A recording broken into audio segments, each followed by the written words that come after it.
대한상공회의소 정책자료 관련해서 추가로 말씀드리겠습니다. 더욱 심각한 부분은 임광현 국세청장의 행태입니다. 물론 민간 정책 자료가 공식 자료가 아니었기 때문에 한계가 있었던 것은 사실이라 하더라도 권력을 동원해서 급박하는 것은 개인의 기본권에 대한 심대한 침해에 해당이 됩니다. 그런데 임광현 청장은 개인의 페북에다 이렇게 올렸습니다. 자산 10억 원 이상 해외 이주는 연평균 139명이다 라고 공개를 했습니다.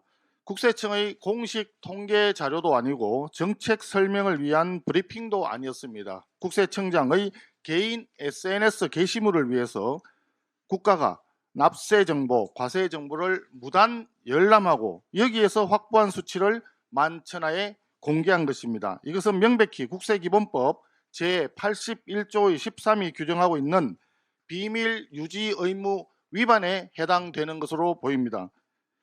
임광현 국세청장의 위법적이고 부적절한 행태에 대해서 적극적인 해명과 함께 법적 책임을 엄중히 물어야 할 것입니다. 우리 국민의힘은 국민의 민감한 과세 자료가 내각 책임자들의 충성 경쟁에 무단 악용되는 것을 결코 좌시하지 않겠습니다. 퇴직연금 관련입니다.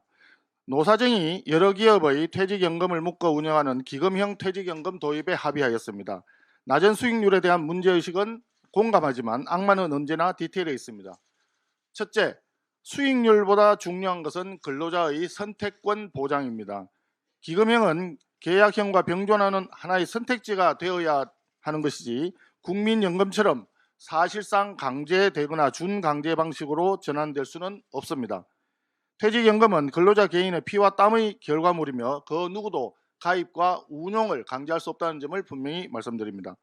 둘째, 퇴직연금 기금은 정부로부터 완전한 독립성이 보장되어야 합니다.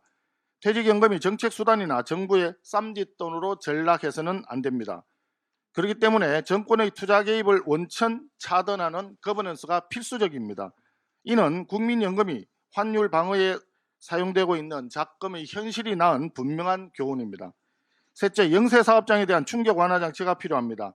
퇴직연금 도입 의무화는 자칫 영세사업장의 폐업이나 고용 축소로 이어질 수도 있습니다. 충분한 실태조사와 단계적 도입 없이 무조건적으로 확대하는 것은 곤란합니다.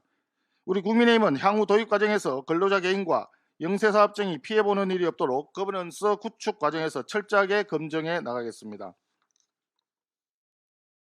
지난 주말 대북 송금 재판에서 이재명 대통령에게 불리하게 증언했던 사람을 변호한 이력을 가진 인사가 2차 종합특검에서 추천되어 이재명 대통령이 경로했다고 합니다.